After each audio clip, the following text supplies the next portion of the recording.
Bueno, ahora vamos a torturarlo con la parte de Colosenses, ¿sí?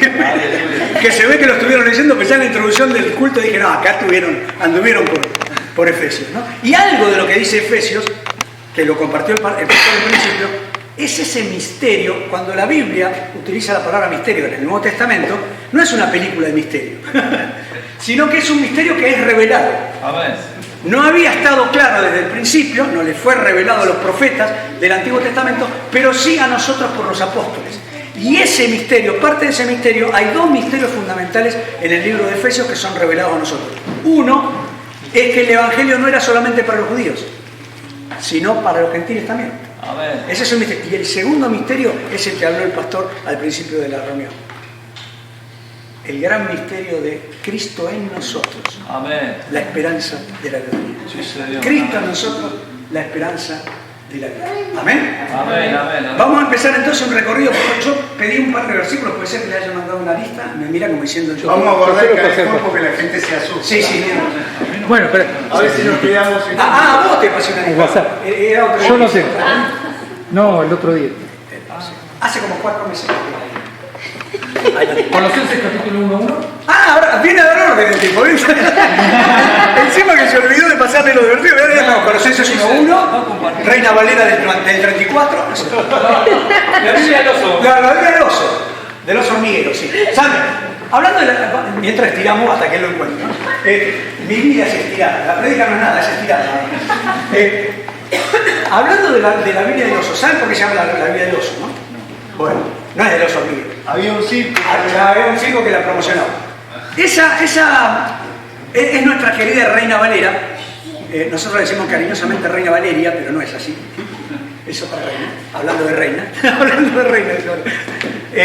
Esto fue claro, porque hay gente que cree que Dios escribió en 1960. Entre ellos estaba yo. Bueno, Reina Valera escribió un ratito antes, como el primer himno que nombré de Lutero, ¿sí? La primera edición de la Biblia fue la de Casiodoro de Reina en 1569. 1569 tienen ahí en la tapa, seguramente la primera, todos datos del Bisigen. Seguimos con el Bisigen. Coleccionaba yo esto. No que los aturdo. Para grabar sí, perdón. ¿No? Sí, Tom. ¿Seguro? Si no me pongo más cerca, como usted quiera. No, está bien, Roberto. Avisen, por favor, en serio estamos a disposición de ustedes, no es que venimos a que yo hago lo que quiero. Parece que no es. El desorden es propio de lo que hacemos. Como usted me diga. Bueno, pero mientras tanto, ya tenemos ahí está, mirá.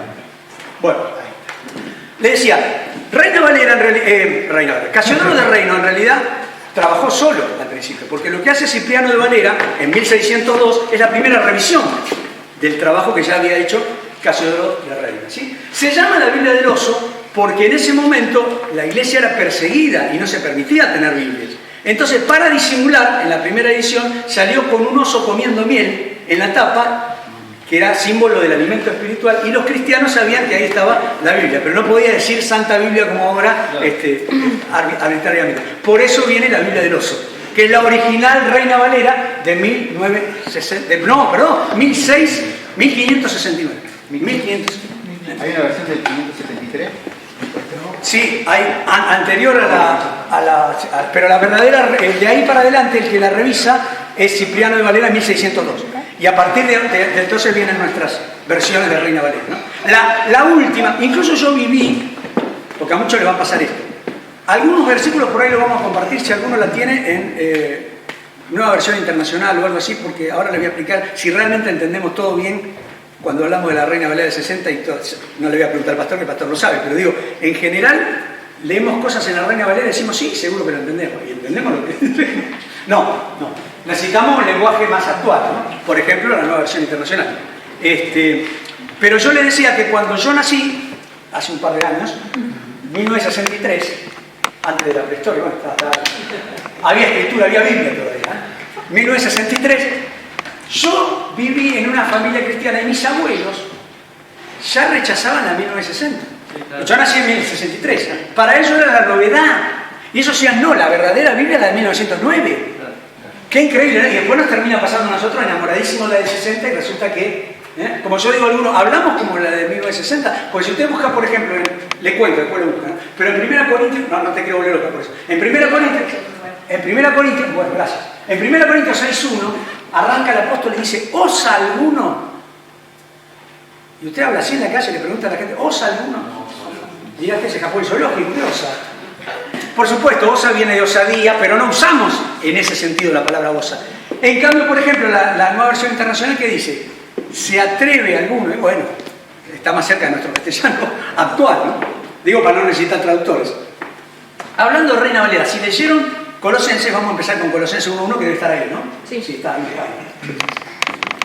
Antes de, ustedes lo pueden ir leyendo porque no tengo por qué impedírselo que lo lea, ¿no? Además, lo más importante es lo que dice ahí, no lo que dice este tipo.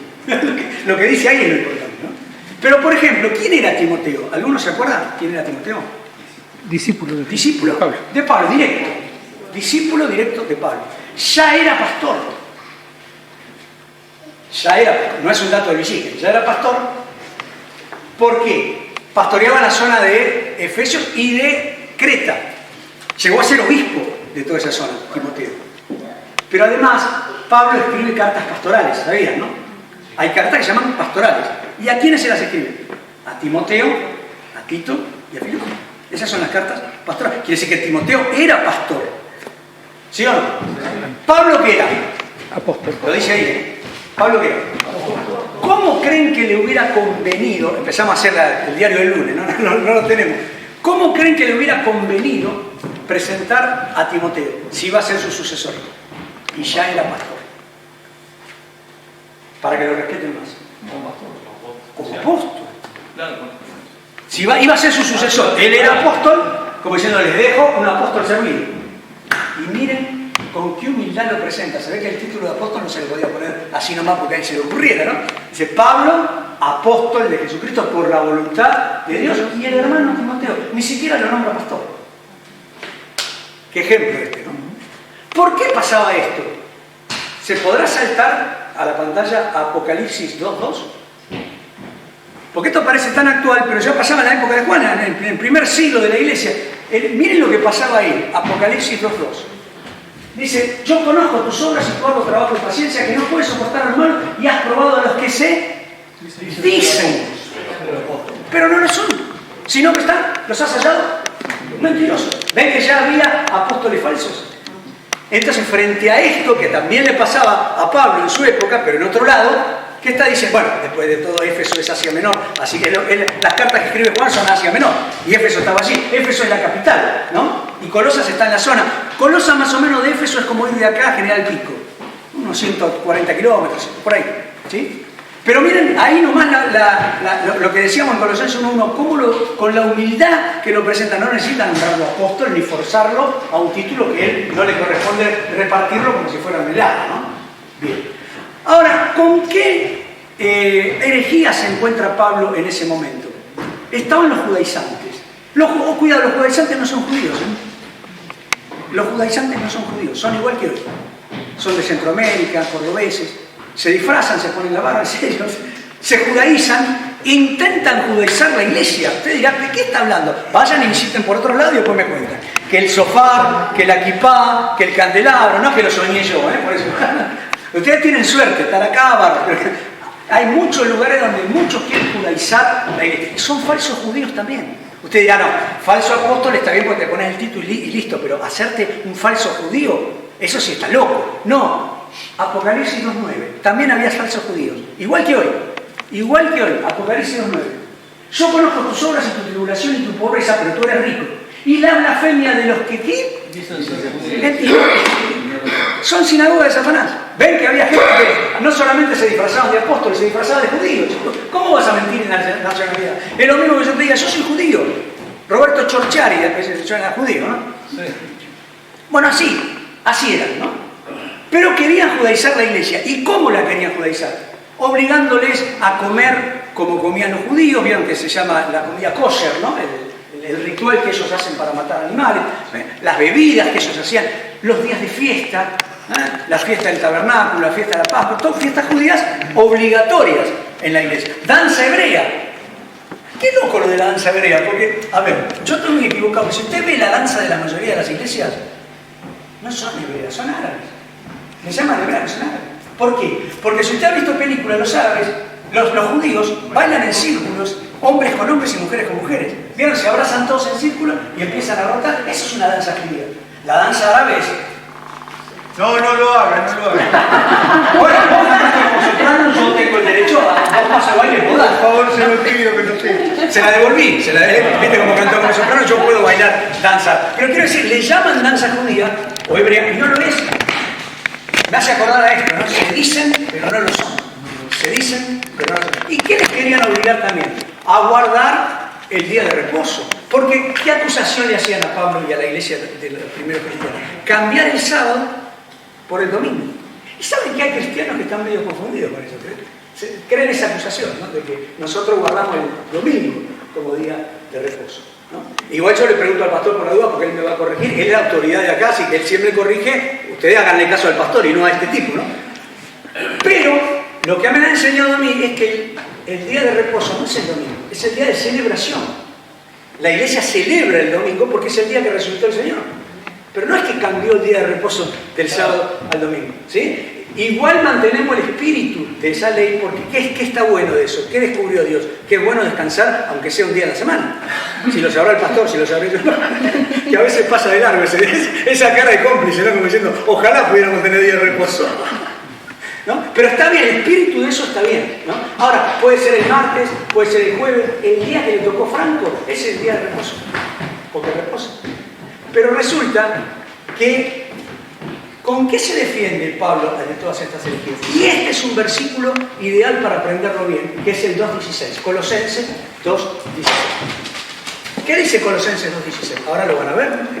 Colosenses dice, con toda esa acusación, ¿cómo se defiende Pablo? Por tanto, la conclusión de todo este pasaje va a ser, por lo tanto, que nadie, ni él, ni yo, ni un judío, ni nadie que se precie de tal, que nadie lo juzgue en qué, en comida, en bebida, en días de fiesta, luna nueva, o luna llena, o días de... Nadie los puede molestar con esto, ¿entienden? Así hay que recibir al judaizante, ¿eh? ¿Qué tal? Shalom, Yeshua Mashiach, que allá cuando arrancan por ese al segundo paso de la danza hebrea, ¡boom! Colosenses 2.16. Muy lindo lo tuyo, pero nadie los juzgue, no se dejen juzgar, no se dejen molestar en estos temas. ¿Qué temas? Comida, bebida, día de fiesta, luna, bien, lo están aprendiendo, bien, días de reposo. ¿Sí? ¿Por qué? ¿Podemos ir al 17, el próximo? El 2.17. Ahí dice, ¿por qué, Pablo? Porque todo lo cual, o sea, lo anterior que nombró, es sombra de lo que ha de vivir, pero el cuerpo es de Cristo. Y ahí hace una tremenda diferencia entre la imagen y la realidad. La sombra y la sustancia, ¿sí? Yo, naturalmente, estamos 4 días fuera de casa y tengo una esposa, hasta ahora. Por lo menos la última noticia que tengo todavía está. Tengo un anillo y la extraño un montón y la amo. Pero ¿qué pasa? No la puedo ver. Está a 600 kilómetros de... Interprétese la frase, no la puedo ver en el sentido que está a 600. Porque después me cortan, te sacan de contexto. El hermano Roberto no puede ver a la esposa, listo. Ese es el título. ¿No? Yo la tengo en una foto, en el celular, ¿no? Y la extraño a la noche, especialmente me pongo melancólico, ¿no? Le doy besitos. Insoportable, eso por insoportable. Testigo. Bueno, peor sería que no, nada. Entonces, tengo la foto, la extraño un montón, ¿no? Ahora, miren si yo llego el lunes, si Dios permite, llegamos el lunes, ¿sí? Entro a mi casa y sigo... Y mi señora me pega un sartenazo para ordenar... Sí, es así de cariñosa. Para ordenar las ideas, ¿no? ¿Por qué? Seguramente se va a sentir ofendidísima de tenerla presente y que yo siga dándole besos a la foto. Eso es lo que está diciendo Pablo.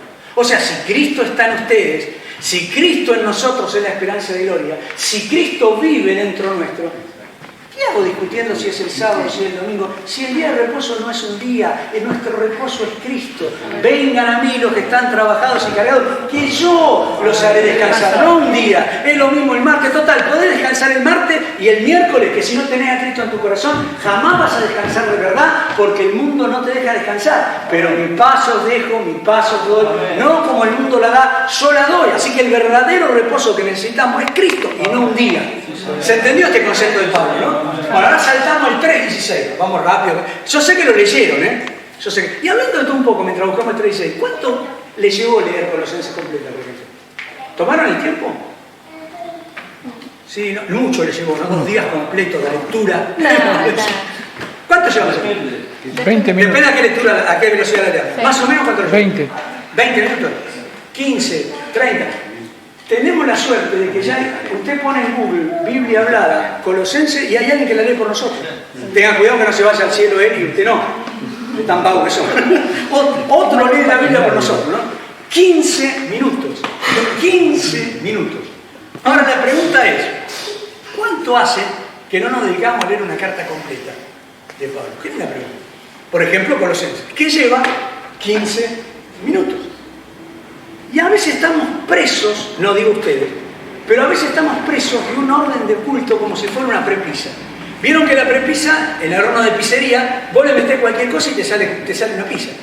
Vos le metés fideo, te sale una pizza. Por eso también hay pizza libre, viste que hay pizza de salchicha, pizza de guiso, pizza, le meten, o sea, meten la prepisa, un poco de queso y arriba le meten un búfalo, pizza de búfalo. ¿Sí o no? No sé si probaron, no prueben, ¿no? Pero quiero decir, cualquier cosa que meten en ese molde, ¿qué va a aparecer? Una pizza. Hay iglesias, muchas iglesias, hacen esto. Tenemos 2 horas de tiempo, listo. 1 hora de canciones, que es muy distinto a alabanza, como dijo el pastor, porque alabanza es una vida rendida a él. Yo puedo cantar 14 canciones y no alabar nada. Alabar es otra cosa. Pero digo, para hacer tiempo, ¿cuánto lleva cada uno de esos coros o himnos? 5 minutos, 6 minutos, ¿sí? Bueno, necesito 10 canciones para llenar 50 minutos. Y hay gente que hace eso. Llena todo ese tiempo, pasó el tiempo, después tener 1 hora más. Lo reparten entre, qué sé yo, anuncios, ofrenda, un par de cosas más, y si hay tiempo la palabra. Y lectura bíblica en conjunto en las iglesias, pero en ningún lado. Y resulta que todos sabemos que la fe viene por el cantar. No, la Biblia dice, no, la Biblia El oír. Ustedes la tienen fallada, yo encontré que la fe viene por el cantar. Y si viene por el oír y la palabra de Dios, ¿por qué nos comportáramos en la iglesia como si viniera por el cantar? Porque sí cantamos. No ustedes solos. En todas las iglesias que yo conozco se cantan por lo menos, está bien, ustedes hicieron menos, pero hay iglesias donde hacen 3, 4, hay iglesias donde hacen 14, 15 horas. Tienen 1 hora y media parado. Después no hay tiempo para nada. Claro, eso es mucho peor porque los repiten a los 2. Eso sí que es estirar, otra que no encontrar la letra, ¿no? Ahora fíjense esto. Pablo va a decir acá, va a hablar de la música, porque si ya buscaron el 3:16 van a ver que habla de salmos, himnos y cánticos espirituales. Está hablando de música.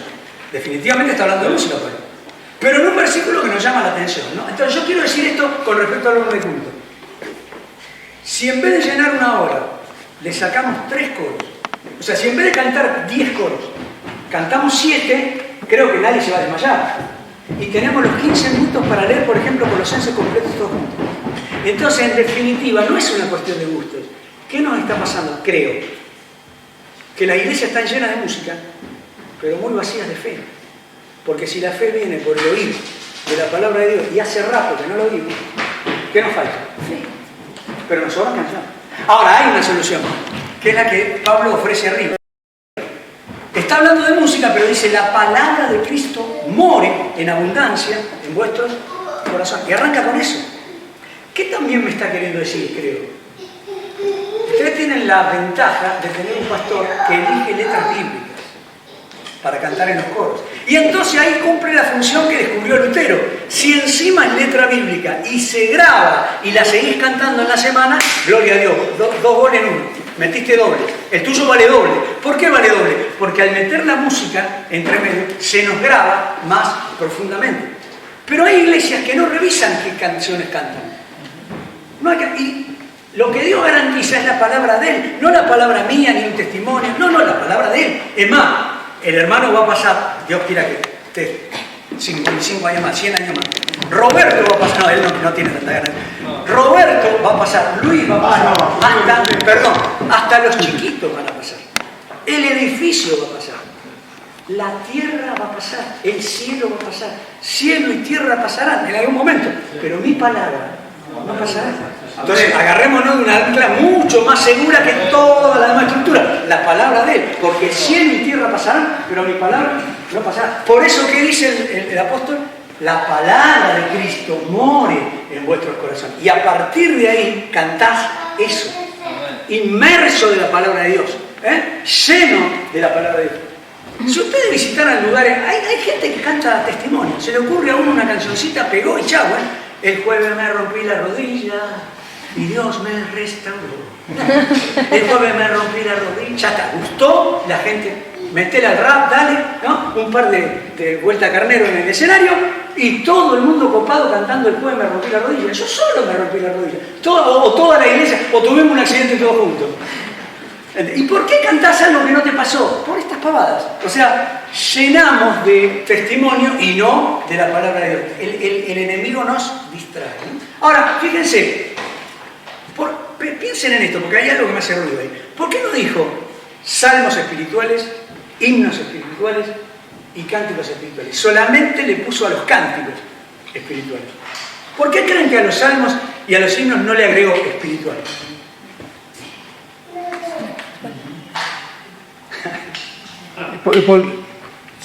El salmo son palabra de Dios. Claro, vamos a empezar por el principio. Eso es matemática. Vamos a empezar a descartar por unidad, ¿no? Los salmos ya son palabra de Dios. Ya son palabra de Dios. Los himnos eran los de la iglesia primitiva, porque en la iglesia primitiva cantaban himnos, ¿no? De hecho, cuando Jesús fue al monte, cantaron el himno. Se cantaban himnos en esa época. Los himnos Pablo los conocía. Los himnos de esa época eran espirituales. Pero está abriendo la puerta a futuro, quizás. Digo quizás. Y por lo menos dice Pablo, bueno, ya los salmos los conozco, los himnos también. Lo que venga en el futuro, que no me voy a quedar sentado a esperar que venga el futuro, tengan cuidado que apunten a lo espiritual. Y no solo a lo almático o a lo emocional. Muy profundo, ¿no? Y otra cosa, salmos, himnos y cantos espirituales. Entonces digo, salmos, la tradición hebrea estaba y sigue cantándose, porque sigue siendo palabra de Dios, ¿o no? Amén. Los himnos, lo que sea, y la puerta al futuro. También eso quiere decir que la iglesia tendría que respetar a los ancianos, cantar himnos antiguos, a los jóvenes, cantar música actual, y hasta entretener a los niños y cantarle algo para los niños también. ¿Por qué no? Qué hermoso una iglesia donde todas las partes etarias se sientan representadas en una música, y no que alguien o un grupo marque la obligación, cantamos esto porque se usa esto y está la moda y chao, como si hubiéramos inventado el Evangelio nosotros hace 3 semanas, ¿no? Por eso también quisimos rescatar algunos de los viejos himnos que nos acompañan de toda la vida. Que los salmos y los himnos no fueran espirituales, porque yo podría entender también este versículo diciendo con salmos e himnos y cánticos espirituales, como bien, que el salmo y los himnos son espirituales. Claro. Esa es la respuesta. Sí, tal cual. Claro. Entonces, Igual estamos conjeturando. Porque a veces se toma esto del lectario Sí. como pensando que ahora estamos en otro tiempo, de Correcto. cánticos espirituales, y los salmos no son espirituales, Tal cual. y los himnos no son. Bueno, cuando cantamos, yo me emocioné cuando cantamos A ti la gloria, porque era el número 1, el trinitario número 1. Y vive dentro tuyo. Claro, pero... No, totalmente de acuerdo. Gracias por agrandar el concepto, porque en realidad es esto y mucho más. Ustedes saben que la palabra de Dios está viva, así que la volvemos a leer y también nos prende una lamparita por otro lado. No es como que siempre se agranda el concepto. ¿Sí? Bueno, dejamos Colosenses porque encima tenemos que dar Efesios. Cuando lleguemos a Apocalipsis, aflojamos. Igual es fácil hablar porque como creo que están haciendo comida o algo así, me hacen la cena, ya está, y yo digo, bueno, eso fue todo, amén. Ese es el redondeo, ¿no? Bueno, Efesios, capítulo 1, creo que marqué del 1 al 7, vamos leyendo. Dice, Pablo, lo mismo, apóstol de Jesucristo, por voluntad de Dios, a los santos y fieles en Cristo Jesús que están en Efesios. Versículo 2, gracia y paz a vosotros de Dios, nuestro Padre y del Señor Jesucristo. Esperamos un segundo ahí, perdón, en el 2. Ahí está, gracia y paz a vosotros, muchas gracias. ¿Cómo saluda Pablo a la iglesia? Gracia y paz. En todas las cartas apostólicas, no solamente Pablo, también es el saludo de Pedro, de Juan, de los apóstoles que escriben a la iglesia, saludan con gracia y paz. Incluso en las pastorales agrega gracia, misericordia y paz, en Timoteo, por ejemplo, ¿no? ¿Cómo nos gustaría que salude Pablo? Bendiciones. Porque nosotros nos saludamos así. ¿Qué tal, hermano? Bendiciones. En realidad es como querer decir buen día, ¿no? Pero bendiciones. Y a mí me cae gordo Pablo. ¿Por qué tiene que saludar así? Y gracias a Dios, esta es la única carta que explica por qué elige saludar así. Después ustedes saluden como se le dé la gana, nadie está imponiendo nada, pero déjenle a Pablo explicar por qué saluda gracia y paz. Porque parece un capricho al principio, ¿no? O sea, ¿por qué no decir bendiciones y listo? Versículo 3, por favor. Ahí está Pablo explicando. Bendito sea el Dios y Padre de nuestro Señor Jesucristo, que nos bendijo con toda bendición espiritual en los lugares celestiales en Cristo. Ya nos bendijo, ya fuimos bendecidos. ¿Y quién nos bendijo? Dios el Padre. ¿En quién? En Cristo. Jesucristo. Cuando uno sabe esto, ¿cuánto vale la bendición mía? 25 centavos. Se la vendieron cara. ¿Entendió? Ahora ya, listo, nos acostumbramos a decir bendiciones como si fueran buenas tardes, ¿no? Yo no digo que no. Yo no digo que no. Pero Pablo está diciendo, tenés que saber esto primero. Por eso no te saludo bendiciones, te saludo gracias y paz, porque ya fuimos bendecidos en Cristo Jesús. Casi, a ver, la mayoría de nosotros cobramos por cajero automático, no sea jubilación, sueldo o no. Hoy era la época del cajero automático, ¿sí o no? Sí. Todos retiramos el sueldo del cajero automático, ¿sí? ¿Qué pasa un par de días antes de cobrar? Empieza ese maremoto, ¿no? ¿Ya depositaron? Se empiezan a molestar los grupos. No, pero mañana me parece que viene algo de aumento. No, me parece que nos descontaron. Empiezan esos diálogos de incertidumbre, ¿no? Hasta que, no, y medio que se tensiona porque decís, ay, ¿cómo llego? Tengo que pagar esto, tengo que pagar lo otro, ¿no? Y de pronto la palabra mágica, ya depositaron. ¿Sí o no? Sí. Ya depositaron. Y te quedás tranquilo. Te quedás tranquilo. Todavía no viste un peso. Sos más pobre que el chavo, no tenés nada. Pero nada más feliz que ya depositar, ¿sí o no? Te sentís rico, por un segundo te sentís rico, todavía no viste un peso. Es lo que te está diciendo Pablo. El sueldo ya fue depositado, ya lo tenés que ir, sacarlo, porque ya fuiste bendecido en Cristo. Un auto nuevo no es una bendición. Busquen primeramente el reino de Dios y ustedes además se habrán por añadidura. Es una añadidura, pero no una bendición. La bendición es Cristo. ¿Entienden? Es vivir en Cristo. O sea, ya no tenemos el sueldo depositado, tenemos el mejor de todo, Cristo mismo. Agarrémonos de Él, no de lo que podríamos obtener. Eso es lo que está diciendo Pablo ahí. ¿Amén? Ya fueron bendecidos en Cristo. Entonces todo lo demás que venga, ya camino en la bendición. Y como tengo la fe, porque esto provoca fe, tendría que provocar fe en nosotros, empezar a caminar esa bendición. Porque va a llegar todo por añadirlo y ya está. Pero ya estoy bendecido en Cristo. Pase lo que pase, Cristo me fortalece. ¿O no dice eso también la Biblia? ¿Amén? Seguimos adelante entonces en el versículo 4. Según nos escogió antes de la fundación del mundo para que fuésemos santos y sin mancha delante del versículo 5. En amor, habiéndonos predestinado para ser adoptados hijos suyos por medio de Jesucristo, según Él pudo afectar para los pasos. De pronto apareció en las lenguas hace un par de años, cuando uno estudia por ahí una carrera terciaria, universidad de lengua, literatura, filosofía, alguna de esas, ¿no? Le va a sonar un tal Bakhtin. Bakhtin es un ruso. Sí, no es judío, ni italiano. Bakhtin es un ruso, y usted dirá, uy, qué complicado que debe ser eso, si es terciario y de lenguas, debe ser complicadísimo. No, es una gran cosa que en realidad nos hace entender algo. ¿Cómo aprenden a hablar los chicos? ¿Cómo aprendimos a hablar nosotros de chicos? ¿Qué hizo mamá? Porque cuando dijo, uy, ya dijo mamá, listo, comprémosle un diccionario. ¿No? No sabe leer. No sabemos leer. Yo era burro, yo no sabía leer. ¿Vos ibas? Yo no sabía leer. No sabemos leer. ¿Cómo aprendemos acá? Y sin embargo hablamos. ¿Cómo hablamos? Repetimos. Como hablan nuestros padres y nuestros hermanitos y nuestros amigos, así terminamos hablando nosotros, repitiendo. Cuando queremos saber realmente qué significa una palabra, de más grande la estudiamos, tenemos que ir a un diccionario.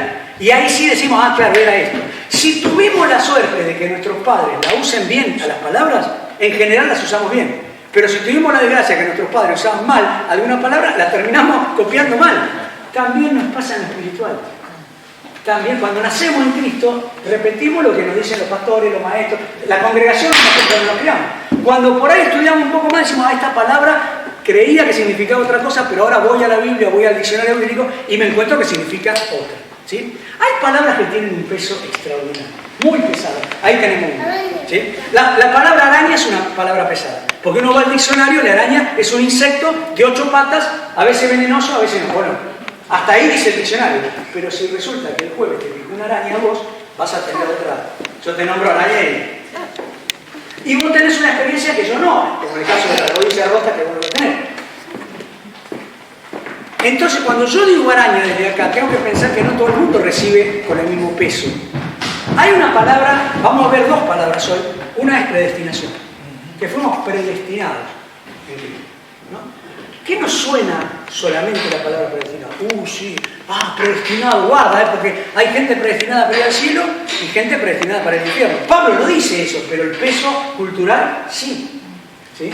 Entonces medio que lo terminamos creyendo, ¿no? Y claro, fuimos predestinados para ir al cielo y otros serán predestinados para ir al infierno. No es peligroso creer eso.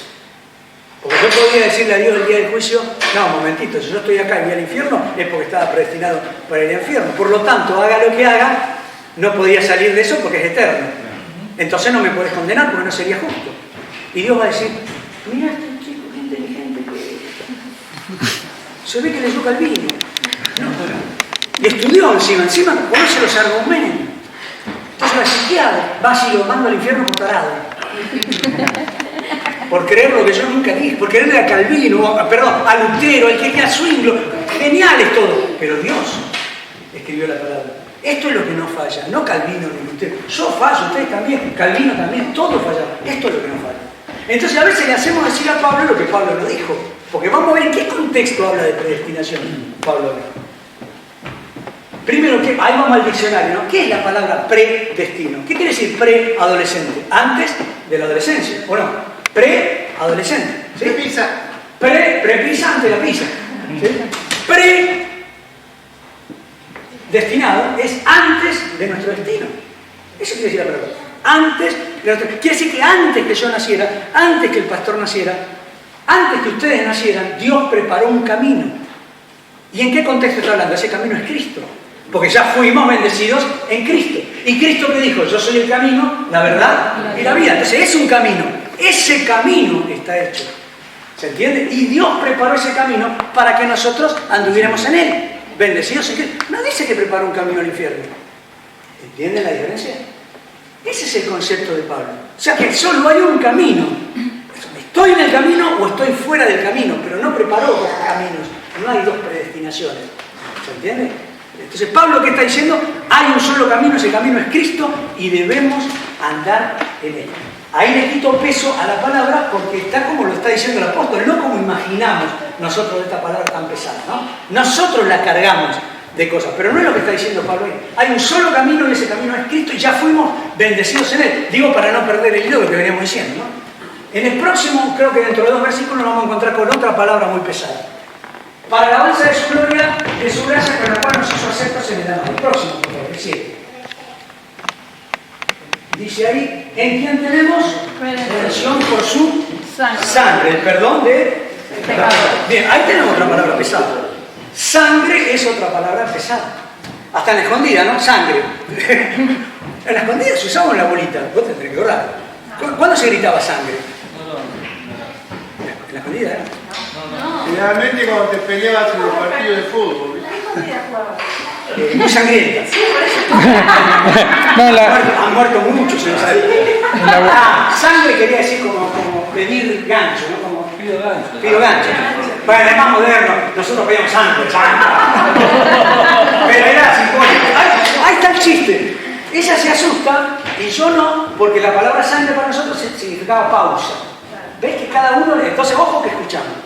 Claro, ¿Qué? hoy día vos mencionaste mucho la palabra exigen. Sí. Pero hay quienes acá no exigen, tendríamos que hacer Wikipedia y ahora GPT. Ahí está, que tenemos un pastor piola que está actualizado, ¿no? Bueno, hagamos una cosa, la próxima vez vengo con traductor que va a ser él me traduce del castellano antiguo al castellano actual. Está muy bien eso, gracias. Ahora me entendieron más, ¿no? Eso es lo que quería decir este tipo. Eso. Sangre, ¿sí? No para la escondida ni para jugar, es una palabra que tiene más peso que predestinación. ¿Por qué? Porque se nos inculcó sin que nadie nos invitó a nadie, ¿sí? Pero es un peso tremendo que lo trajo sin querer la brujería misma. Usted diga, ¿cómo va a entrar la brujería a la iglesia? Déjame que te lo explique. ¿Qué es sangre? Está la sangre literal, la sangre que pasa por nuestras venas es sangre, ¿sí? Ahora, cuando usted lee en el diario un hecho de sangre, ¿qué quiere decir? Una muerte, un asesinato. No una muerte cualquiera, una muerte por asesinato, es una muerte violenta, si no, no es un hecho de sangre. O sea, en los hechos de sangre nunca va a leer usted, murió el vecino de enfrente de una gripe. No, no es un hecho de sangre. Pero si hay derramamiento de sangre, violencia, entonces es sangre, hecho. Bueno, eso en la muerte de Cristo fue así. Fue una muerte violenta, una muerte por asesinato, una muerte por derramamiento de sangre. De eso está hablando. No de la sangre literal. Y encima, admito, y yo lo cantaba de chico, no sé si conocen este coro, pero yo cantaba este coro de chico, ¿y qué te produce? A ver si lo conocen. Una gota de sangre sobre mí, una gota de sangre sobre mí. ¿Sí o no? Termina el culto y por lo menos me da la sensación de andar mirando para arriba a ver si un gotero cósmico, ¿no? Y cae una gota. ¿Dónde dice la Biblia que una gota de sangre? Inventamos cosas porque no está hablando de la sangre literal. Claro, él dice que se cubre con la sangre literal. Y no es un chiste, mucha gente lo usa.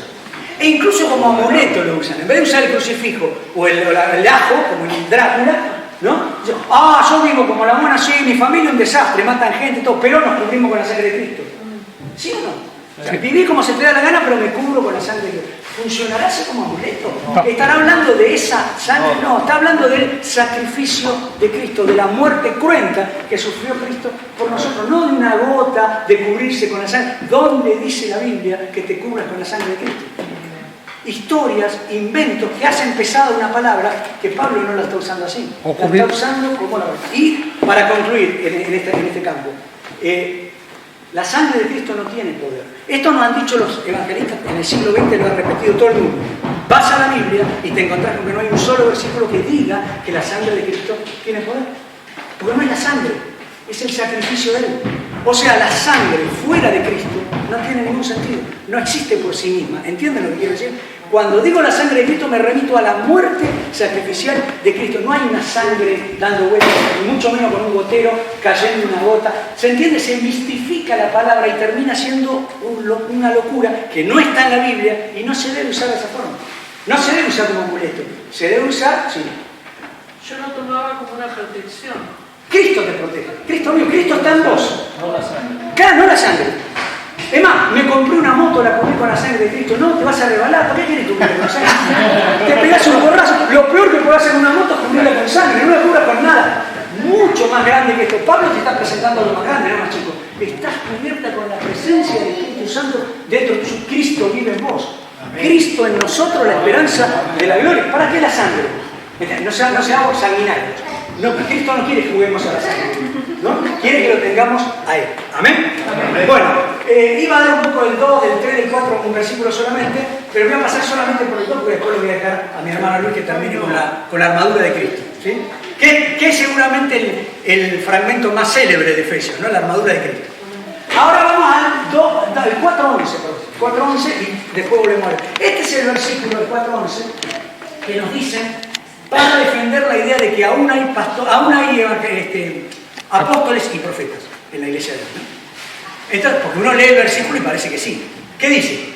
Dice, y Él mismo constituyó a unos apóstoles, a otros profetas, a otros evangelistas, a otros pastores y maestros. Listo, como diciendo, ya está, te gané. Están los 5 ministerios, entonces los 5 ministerios tienen que estar vigentes hoy.